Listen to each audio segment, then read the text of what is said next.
And with one bound, he was here. Good evening, everybody. Welcome to another Friday night, 8 p.m. live stream. So hope this one finds you well wherever you are in the world. I think one of the things we should do actually is, because it's quite interesting, is to get a bit of a roll call in terms of whereabouts I find you. So hands, so I can see as you join in your numbers. Thanks for being here with me on Friday night, and we've got lots of stuff to talk about. My guest hasn't appeared yet, so hopefully she will. But if she doesn't, it's fine. I can manage. So thank you first of all for being here, and because we're pretty mostly on Twitter and YouTube tonight, if you're on either of those, well, especially on Twitter, by the way, on Periscope, do what Jed says. Jed tells you, remember to share. So if you spread the news, do the usual routine. Send as many hearts as possible. If you can send a super part. Hi, Jan. Nice to see you. John, Linda, Roz, Christine, all of you folks. Harry, you're all most welcome here. We're going to spend a little time together and Chamber Pots as well. Nice to see you. So thanks very much for being here with me. And of course, we've got loads to talk about. If you're living in England today, I hope you enjoyed a happy All Masks Day. I talked about, what was it I was on about yesterday? All Masks Eve. Well, today was All Masks. So we're going to talk about that. We're going to chat about that. We're going to talk about the armada of illegal migrants that comes across the channel. We're going to talk about the UK and the EU. Will we do an FTA? What's going to happen there? We're going to chat about all those things. And there's much more we could chat about as well. Loads to tackle. And of course, suffice to say, and I say this at the beginning, if anybody fancies coming on to have a bit of a natter with me, all you have to do is just let me know. I'll send you the link. And all you need to do then is log in via Google Chrome. Jed is the Jedi master at being able to do this. So those are the points. Hi, Tony. Those are the points for tonight. To get a Google Chrome, it's just a browser. It's a simple download from Tinternet. So hopefully you can, and of course, as Jed says, give your fingers a digital workout. This is very important. I mean, one of the things that amuses me most at the moment is Twitter is on a massive suppression spree. So when I look at the impacts that my tweets have, they are not too bad. Not quite what they were, but as in a couple of weeks ago, but they're okay. The numbers sometimes on Periscope are frighteningly low. I'm never really sure why that is, but I do think it's my good friends at Twitter seeking to suppress and censor, and those that they do not remove from their platform, their left-wing platform, they mute in all kinds of interesting and cruel ways. That's why you should follow me on Parler, where you'll find me as David Vance. So just to say, those are the kind of, and of course on YouTube as well, those are the main platforms. So let's kick off then, shall we? So let's start off with Ozzy's comment, shall we? This is quite a good one. Ozzy says, the looks on the bus, because me and my dad had no masks on in Belfast today. Oh no, Ozzy. Oh, you had no masks. I mean, that's essentially, I think actually is that not an offence? Were the police called? And can I ask those of you in England who are watching this on the stream today or tonight, can you tell me, were you out today? Were you in shops? Did you put your masks on?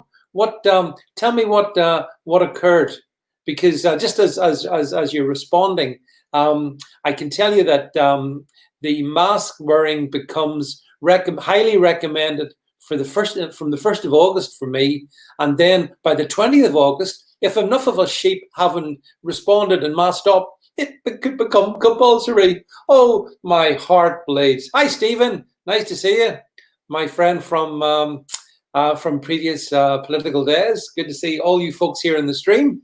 I've taken a break, by the way, from Facebook, because Facebook actually was censoring my one of my live streams that I tried to do over there.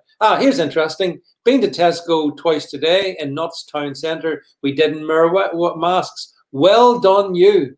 Well done, all masks rebels.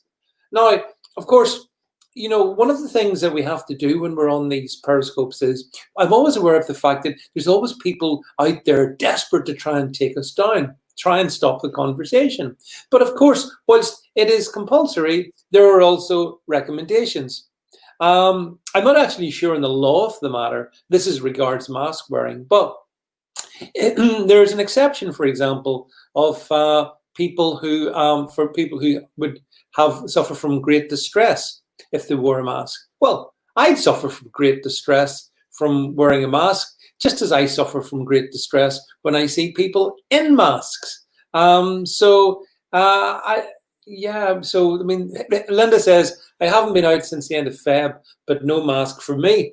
Well, of course, Linda, this is one of the strange things that the government, let me see, Stephen says, can it be endorsed? How could it be enforced when other breaches weren't? Yeah, you're dead right, Stephen. I don't think I don't really think this can be endorsed. Although, interestingly enough, Stephen, and this may apply elsewhere in the UK, I understand that the police are currently being masked up. So from what I understand, officers are required, whilst on duty, to wear quite scary looking masks. So that's not, I mean, I don't think that's very good. Here someone says they went into Bury Town Centre today and it was like living in some dystopian future. Horrible to see. Yeah, I mean, the reality is that I guess the majority of people will obey. And that's what gives the government confidence. They know that the majority will do as they are told. And it really reminds me of, you know, if enough people are told to go to the cliff edge, then enough people will go to the cliff edge. What do you think happens next? So, okay, here's Mark says he was in Morrison's in Shrewsbury and was told they wouldn't let him in without a mask. That's really interesting. I've seen Morrison's pop up today, Mark, on social media, and it appears that they've been pretty relentless in essentially breaking the law. Because if you say that you suffer from great distress, then they can't question that. And if they question that, they are impugning your rights under the Equality Act. So, but anyway, I mean, never mind. So you got your masks on, and have you seen within the first day of the masks, the government is now considering making you wear gloves as well. So mask, then gloves. So you're going to have your mask on, overheating, making yourself feel miserable, destroying your immune system. You're going to have that. Then you're going to have the gloves on, which, by the way, are pretty much utterly useless. And then finally, of course, because for the obvious reason, if you wear gloves and you touch things, then you could be a spreader, couldn't you? And then, of course, the vaccine. And I see Boris came out today and said that he thinks that, you know, anti-vaxxers are mad. Interesting comment from Boris that anti-vaxxers or vaxxers are mad. I'm not an anti-vaxxer. I can understand there are certain conditions, risks that having a vaccination would be very sensible and absolutely the right thing to do. But I noticed that the Chief Medical Officer, Chris Whitty, came out and reminded us that the flu is very dangerous and that I think the government's recommending that everybody in the UK, or certainly in England, gets the flu jab in the autumn just to keep you safe. I did point out to Chris Whitty that according to the 2018 government stats, the effectiveness of the flu vaccine in 2018 for the 18 to 64 age group is 12%. Let that sink in. 12% efficiency. But hey, everyone needs to get one. And of course, the problem with any vaccine is that there's a danger that you can get a reaction to it. But for some reason, the government is hell-bent to get us to take flu vaccines and, of course, to get us to take what will be the breakthrough COVID vaccine.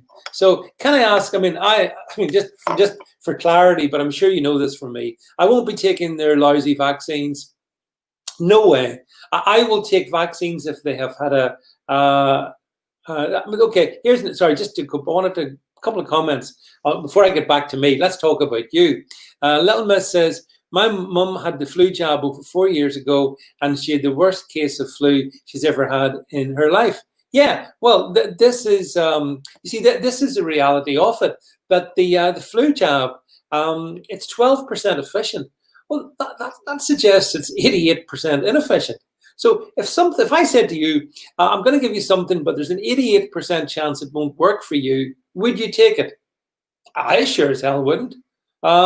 So there seems to be a conveyor belt that we're floating along, and the conveyor belt, lockdown to soften us up, masks to make us comply, maybe gloves to make us look even more ridiculous, then flu vaccines, then vaccine for COVID. That appears to be Boris's master plan.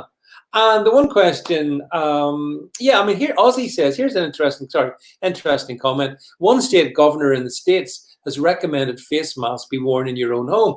Well, Ozzy, I'd like to see anyone enforce that one in my private property. There is just no way that can be enforced. But it does tell you plenty about the mindset of those in power at this point in time. Timothy says people who don't want to wear a mask are like those who don't cover their mouth when they hack. Well, Timmy, I'll just leave a comment up and let me just deal with that. People who don't want to wear a mask.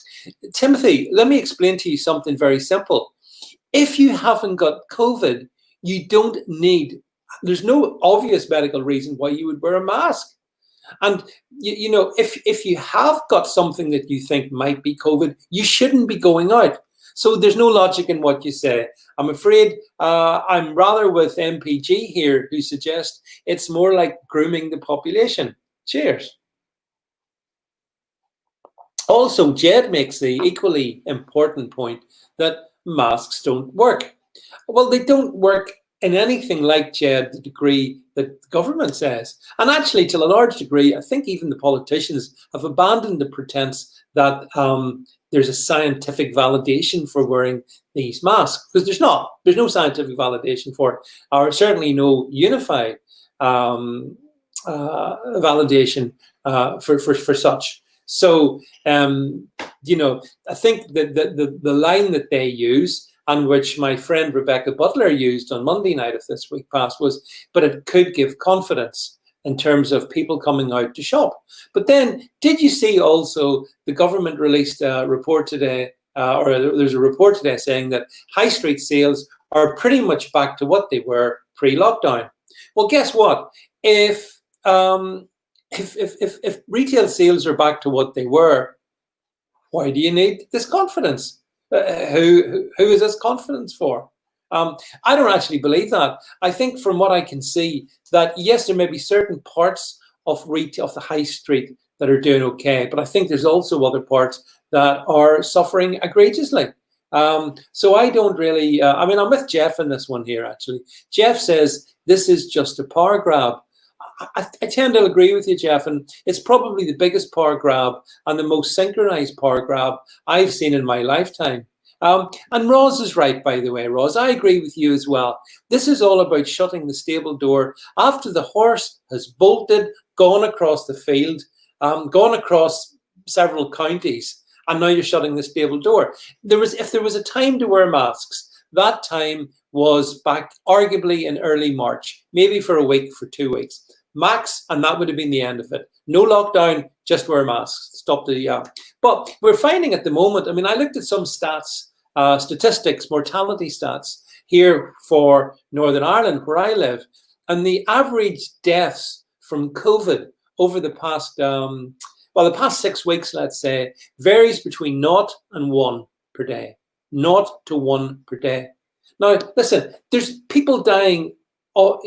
Death didn't end because people stopped dying of COVID. So there's people dying of all kinds of things, but there's virtually no death from COVID.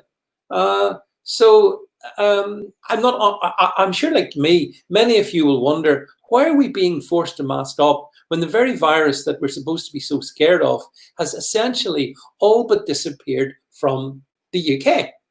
Um, Scotland, Wales, and Northern Ireland have recorded 0 deaths. 0 deaths.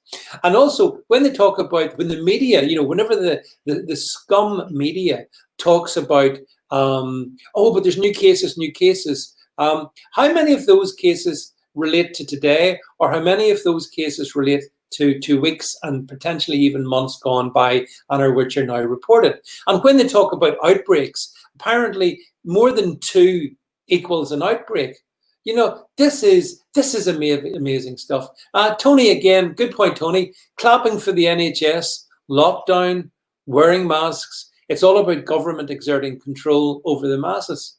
It's actually, I watched a very good interview by an Irish gentleman called Dave Cullen, whose site on YouTube is Computing Forever. And what he said is that this is almost like a new religion, this around the COVID religion. You wash your hands, you don your mask, you clap in the case of the UK for the NHS. It's really quite interesting how you can look upon all of this. But yeah, Jed says Dave is great. He really is. He's one of the few YouTube channels of any substance left standing since YouTube decided to take down anybody to the right of Genghis Khan. However, as Colonel Basic here says, this disease is so deadly. You have to test if you see you can have it. That's right. It's so lethal that you don't know you have it. You have no idea. You've got no symptoms. Oh, but it says symptomatic. It says symptomatic. In other words, you're walking around with this lethal thing, which nobody's dying of in 3 of the home countries at the moment. But you still could have it, and you still could spread it. And therefore, because of that, you got to put a mask on. This is why I so vehemently take issue with mask wearing. I've seen so much on too much actually in social media today from the people who put them on. They're just complying. That's what they're doing, folks. I have said that I respect their choice if that's what they want to do, but they need to respect my choice and your choice not to wear masks. Masks, in my opinion, is about, like the Matrix, as you says, it's about humiliating people into submission. It really is, and the false idol is indeed the NHS. The NHS, which of course has presided over the death of I'm not sure what is it, 42,000 people, or might it be 29,000 people? We don't know, because we don't know actually who died with COVID or off COVID. Those stats are all blurred now, and we can't be sure. So, but I do think, this point is a good one. There are sheep everywhere in the UK. I mean, I thought they just existed in the hilly uplands of Wales and north of Scotland and places like that. But turns out the sheep are to be located everywhere. But Gaynor, I'm glad to read that I will not have one. And I guess most of the people who follow me, broadly speaking, I think we're all pretty like-minded. We see it for what it is. It's an invasion of our liberty. It's a humiliation. It's forcing us to comply with, frankly, a ludicrous instruction from government that has no sound scientific basis. And actually, I don't know, I'm sure some of you will have seen this. Dr. Fauci, the esteemed Dr. Fauci, who himself has come out and said, yeah, you got to wear masks, this, that, and the other. I saw a picture of him. Did you see him at the, was it a baseball game? And he's sitting in well, there's only a few people in the crowd because crowds don't exist anymore for sport. But he's sitting there anyway, up in the gallery, and he's got his mask off, and he's got a couple of friends either side. One is the mask off, one is the mask on. And this is the problem, folks. This is the equivalent of the elite consider the rules to be for the little people, me, you. That's who the rules are for. It's not for them. It's not for the Hillary Clintons of this world, the Obamas, the Joe Bidens, not for the Boris Johnson of this world, the Matt Hancocks. It's not for any of these people. The rules are for us. We are the people that have to be herded up. And yes, Roz says she's just seen that. What a hypocrite. Yes, indeed, Roz. Fauci, of course, I don't know why Trump has him. I have no idea. I know he's senior in the CDC, but he needs to be sacked. I'm not sure that they're immune. But then, of course, Robbie, to be immune, there has to be something to be immune from. And as I've said, these respiratory type diseases like COVID-19 and the flu, I'm not saying they're the same, but they are on the spectrum of respiratory type diseases. Upper respiratory tract, that is. They tend to bell curve and they fall away in the northern hemisphere when the weather warms up. Little Miss says, is there even a virus? I don't think so. I think at this point in time, we did have actually, just on this, we had, I think it was Cambridge University or Oxford University or some bunch of scientists saying that one of their problems with the vaccine is there wasn't enough people to be found with COVID that they could test it on to get to validate their scientific prognosis. As the experts are kind of agreeing with you that sorry, Robbie, I missed your sarcasm. The virus is all but gone from the UK, that's what makes the government's decisions so perplexing and so very disturbing, because we have to ask ourselves, why is the government literally shutting us up, literally masking us up? Someone says, I was at the hairdressers this morning and they wouldn't let me over the door until I put a mask on. Well, that of course is their right. I have to wear masks. But my right is not to go to such an establishment, and I won't go to such an establishment. And ultimately, money talks in all of this. If enough people don't give their money and stay away, then I think that sends a strong signal to government. But let's put it another way. If everyone conforms and government gets away with this, what else do you think they're going to make you do? Do you think it's going to stop at masks? If they can get you into masks, they can get you into anything. And that is the fundamental problem. Look, listen, please don't apologize. I don't mean to be critical of anybody on the stream. I'm just saying my own personal views are I ain't wearing a mask. So I ain't going anywhere where they're going to ask me to wear a mask. And I will continue. Yeah, this is actually, Latina says burqas for all. Well, the one group that's not going to be very badly affected by this, Latina, is going to be those who wear burqas and niqabs, because they've already masked up. And is this, is this a foretaste of what lies in store? Isn't it strange that the COVID laws won't affect people who wear burqas and niqabs? Strange that. Funny old world. But anyway, let's park the great mask drama there. But as I say, I absolutely resent. Hang on, so a few of your comments I wanted to bring up.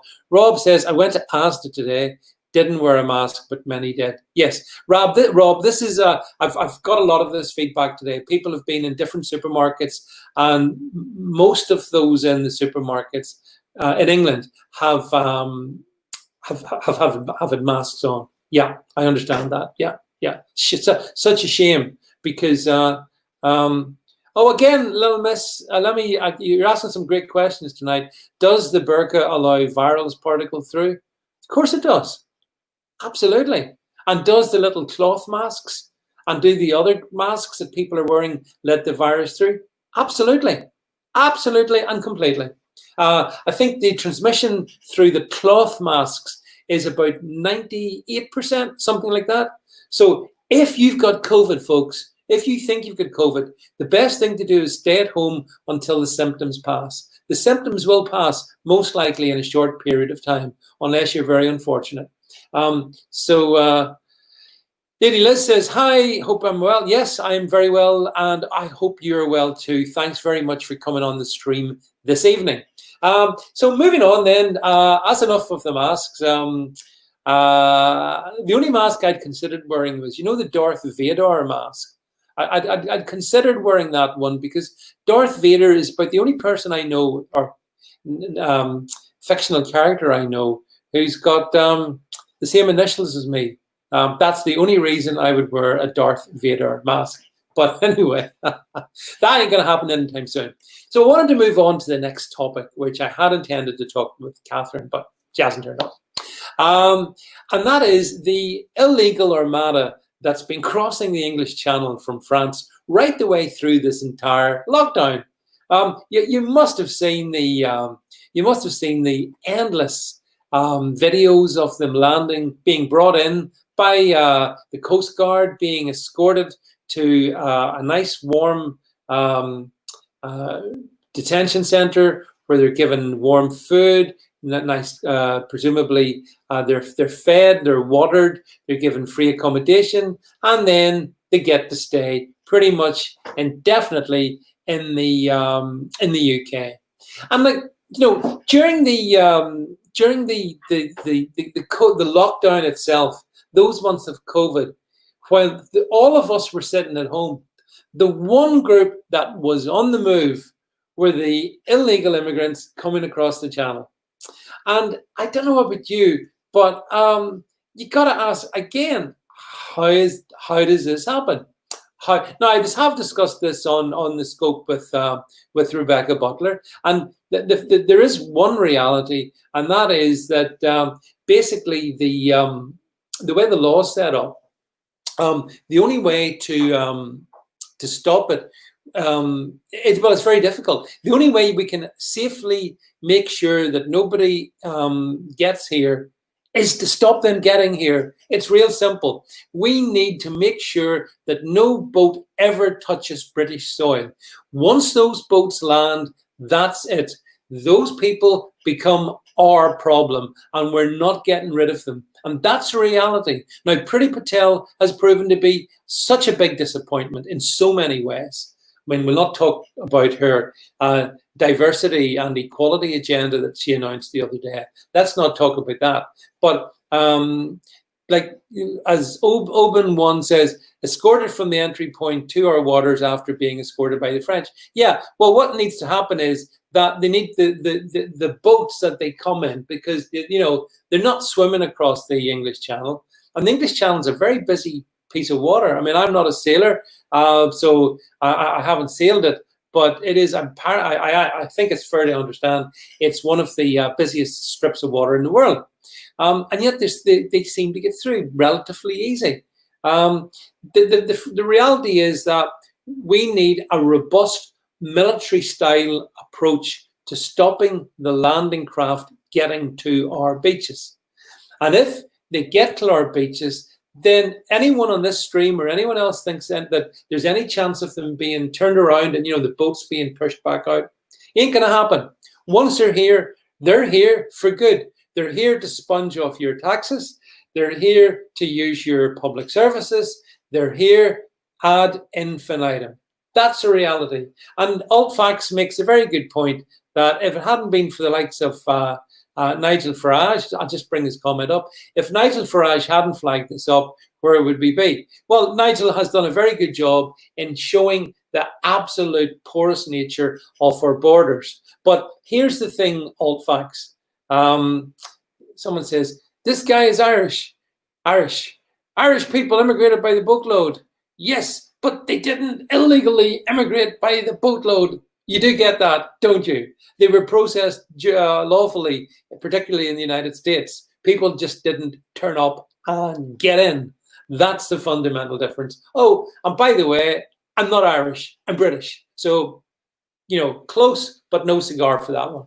So Kez says here that a friend went over to France on a catamaran and had to be rescued by the by the RNLI. I'm not sure that's particularly sensible behavior. But as I say, yeah, the reality is that the government has to stop the boats from getting here. And I'd like to see much, much more planning going into that phase of it, rather than Priti Patel trotting over to sit down and have tea and croissants with her French counterpart, who will then take our British money and do sod all to stop the illegal migrants coming back across the channel. I mean, oh, I've got a troll on the, okay. Thanks, Jed, for letting me know there's a troll on the line.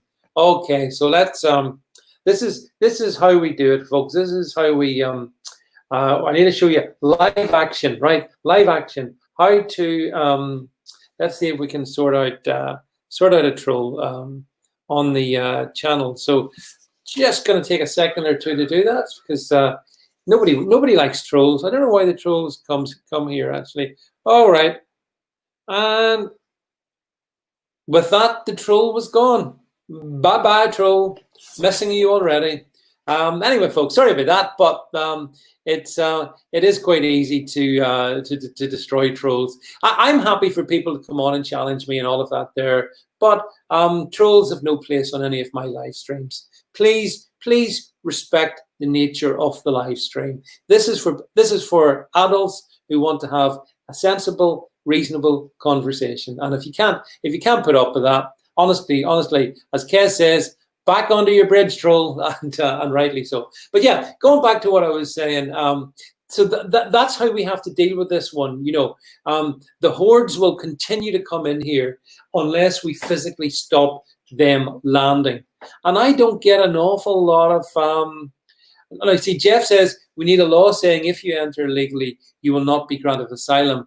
But the problem is, there's a problem with that, Jeff. And the problem is that there is law already, international law. And international law, which the UK is signatory to, says that basically we must give sanctuary to these people, assuming that they have, well, even if they haven't, there's no such real, you see, a lot of people say, oh, but they're coming from France. France isn't a war zone, so therefore we can return them to France. But the law says you have to return them to the country from which they originally came. Well, nobody knows where they originally come from. They could say they came from Syria, Afghanistan, you know, Somalia, you name it. They could say anywhere. And there's no real way of being able to prove that. So the reality is, Jeff, that, all right, there's, all right.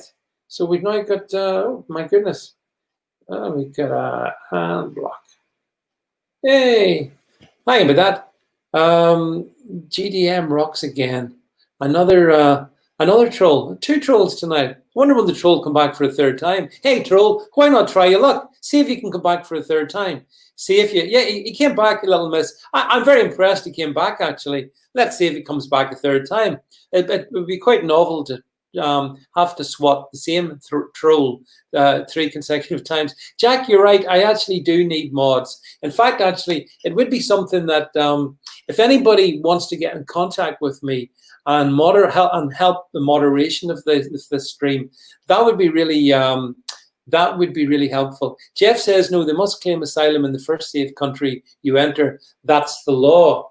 Well, of course, the thing is that if they move through France, how do we prove that France was the first safe country that they came to? The law is complex in these matters. I mean, the law is never on our side. So somebody says, how much you paying, David?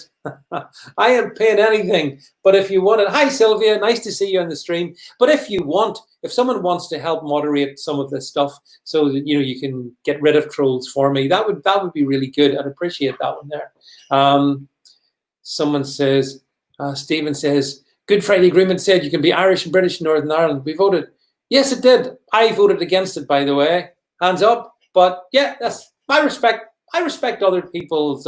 Thanks very much, Chris. Chris, maybe if you can drop me a message, DM me after this, and we see if we can sort something out for maybe next week. Unfortunately, you're always going to get a few trolls coming along, and unfortunately, people like me attract them. They think they're very clever. They're more to be pitied than anything else.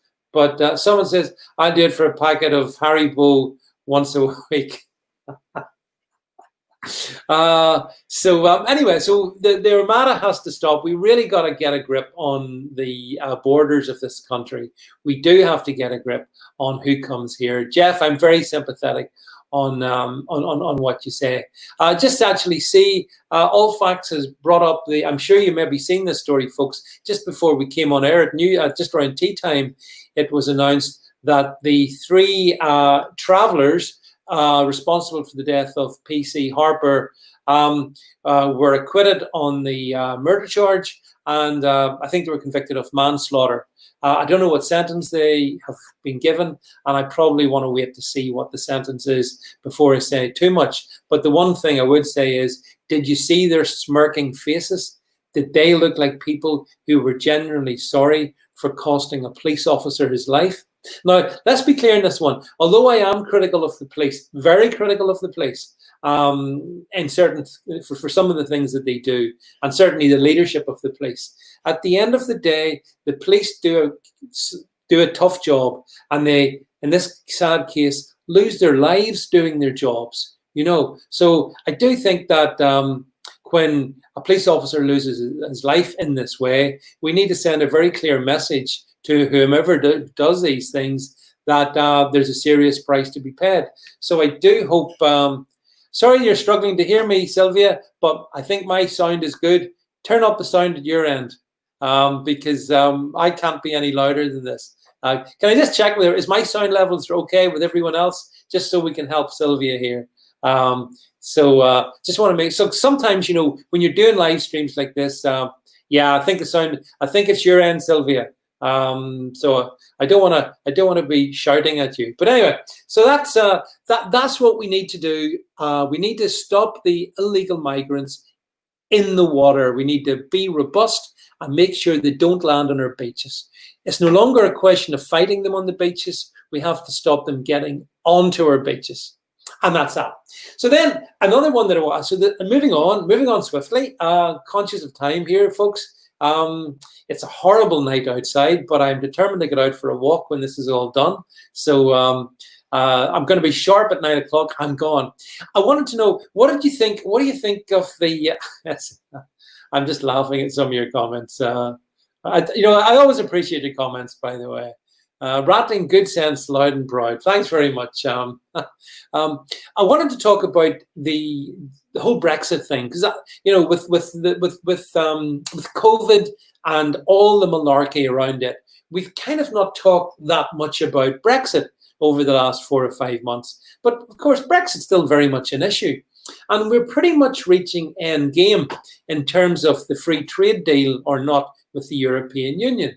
Now, I'm really pleased with the robust approach taken by the UK's chief negotiator, David Frost.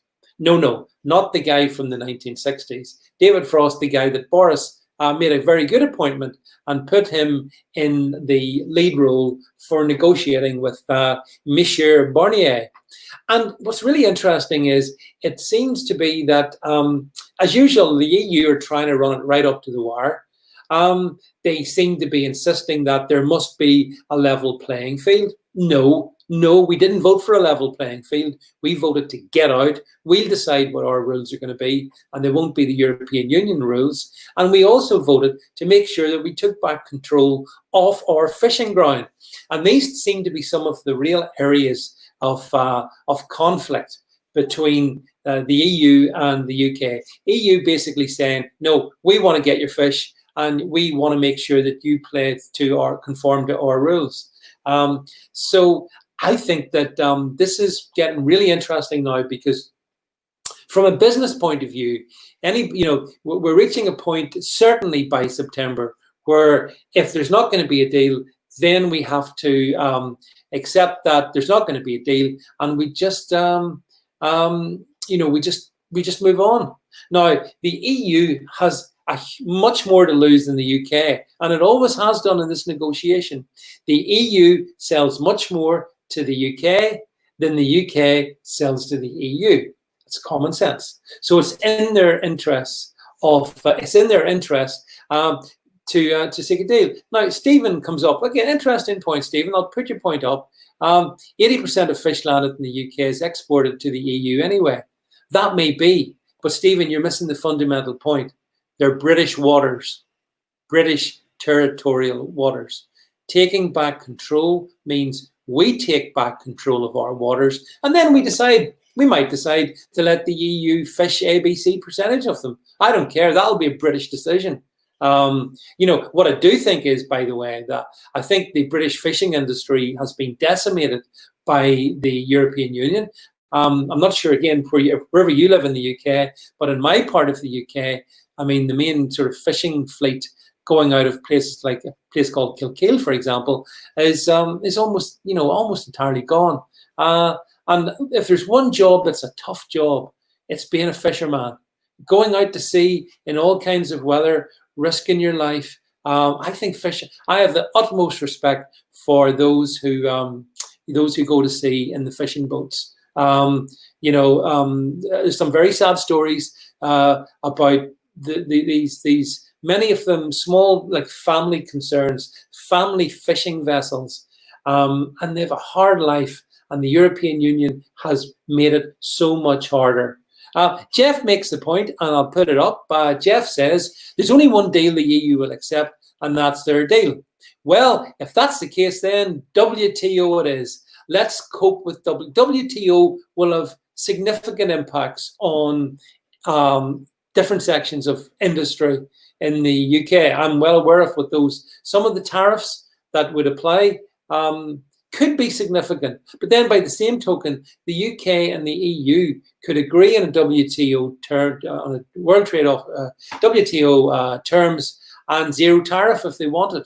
So it's really only if, I guess, I mean, if the EU want to play it tough with us, let's see how Mercedes and BMW and Audi do when we slap about, 20% or whatever extra on their prices coming into the UK, their biggest market. Might that slow down their sales? Might they want to increase their sales in this COVID recovery world? At some point, we're going to have to enter. Do you think that's a possibility? I do. So, I mean, all along, some of us have said WTO, let's go. And we should have been WTO, let's go. Stephen seems to be... this is another comment from this Stephen character. The EU are entitled to protect their economic zone, same as the UK. Well, you're right. You're right. But heads up, Stephen, we're British. So it's British interests we're interested in. With all due respect to the European Union, they would do better to look after their own members if they could, which they can't, as they've proven comprehensively during COVID. Chamberpot says, I got my new Merc last year, probably be my last. There's nothing wrong with Mercedes, nothing wrong with these companies, but there's everything wrong with the likes of Angela Merkel, our friend Macron, and the rest of these little Euro tyrants who think that they can bully this United Kingdom. We have faced greater challenges over our history than this EU bloc. So, Allfax says, thoughts on David Frost negotiating. As I said, Allfax, I think he's been negotiating. He's been actually, I'll tell you the answer. He's been negotiating previously under Theresa May. There was no negotiating at all. It was the EU said jump and the UK said how high. That was the Theresa May style of negotiating. This is so much better from David Frost. So as I say, I think he's been doing a good job, and we'll see if Barnier if he's blustering or not. But let's be clear: if we go to a WTO deal, if we do, the EU will suffer so much more than the UK. Here's an interesting comment, just going back to the start of the stream. Janowal says, just got back from Waitrose in Victoria, London, David. No change at all, most without masks. Great. That's what we want. We want to see a people's rebellion. I said this at the beginning. We want to see it. I mean, I will support those shops who don't hassle me about masks. I will give them my custom.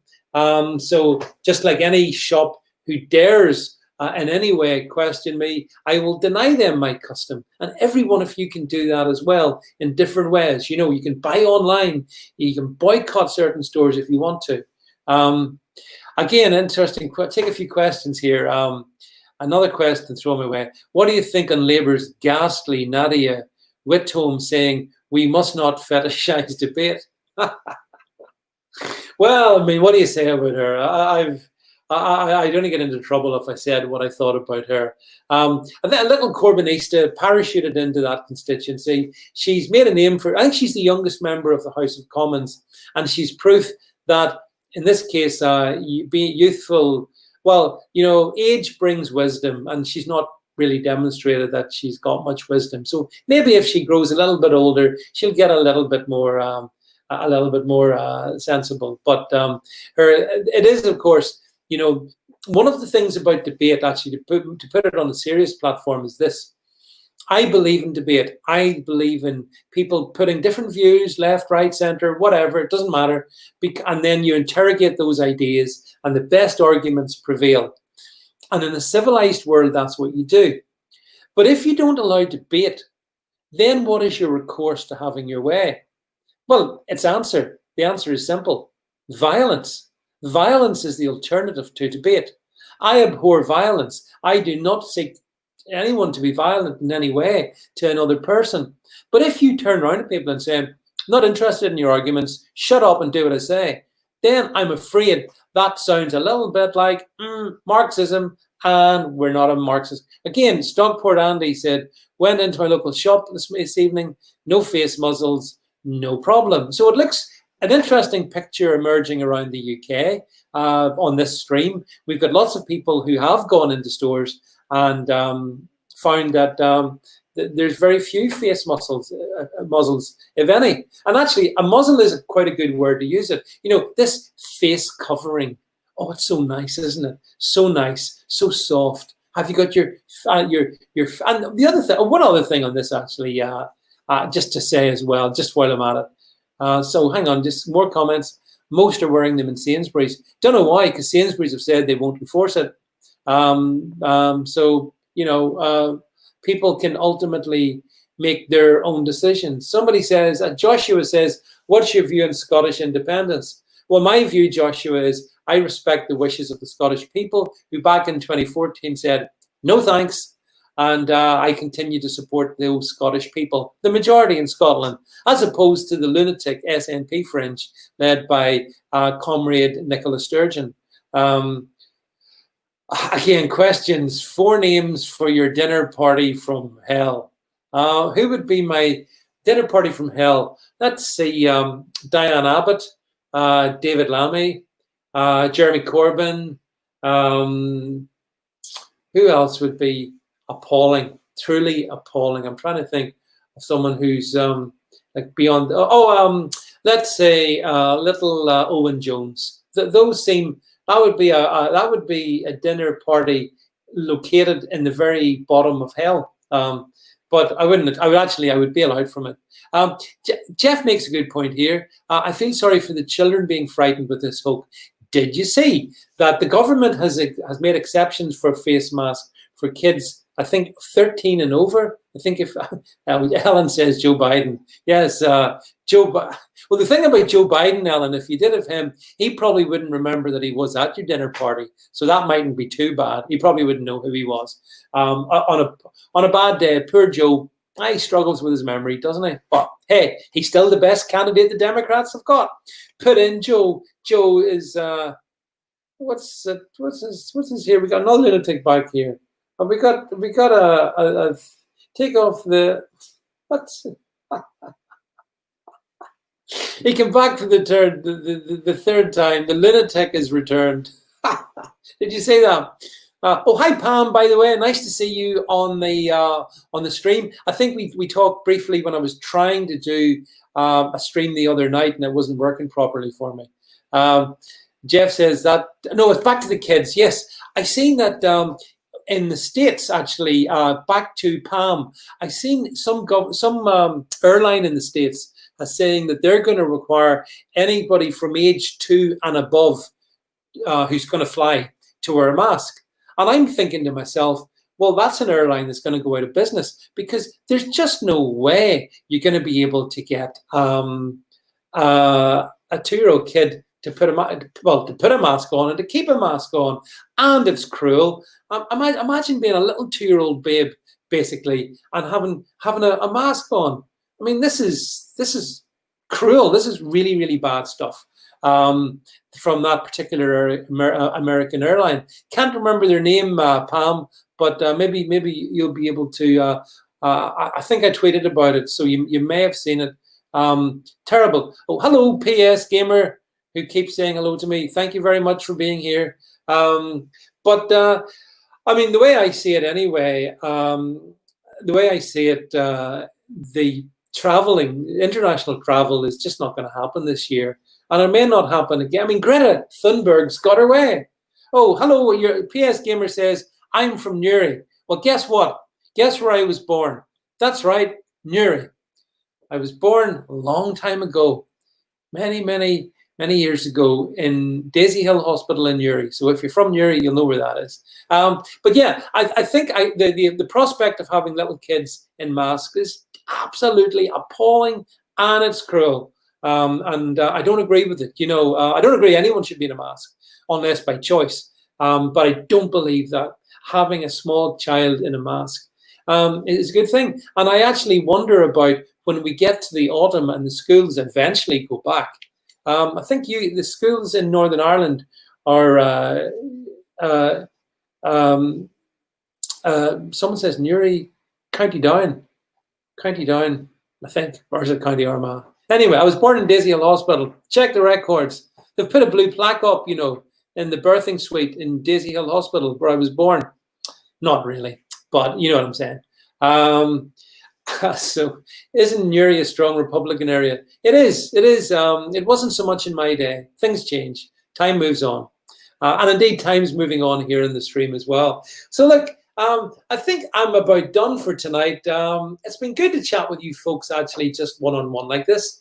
I do like having guests on. I've got some really interesting people coming along in the next couple of weeks. I'll tell you more about that in the days ahead. But sometimes it's just nice. I like just chatting to you folks. Yeah, Steve, don't always agree, but respect it. Yeah, Stephen, look, absolutely fine. And just to say, nobody is required to agree. And indeed, listen, healthy disagreement is the essence of a good live stream and a good society. So look, that's it from me. As I say, I'll be back again with Rebecca Butler, my friend, on Monday night. I'll have more guests as we go through next week. I want it to be a bumper week, so there should be lots of material. Hope you enjoyed it. Civilized conversation, good humor, and good people is the essence of what I do my best to do. Even with Twitter suppressing the hell out of me, at least I try. So everyone have a good weekend. All stay safe. So lovely to see you all. So great to have your support and your confidence, and hope to see you all then on Monday night back here on the live stream. Bye for now.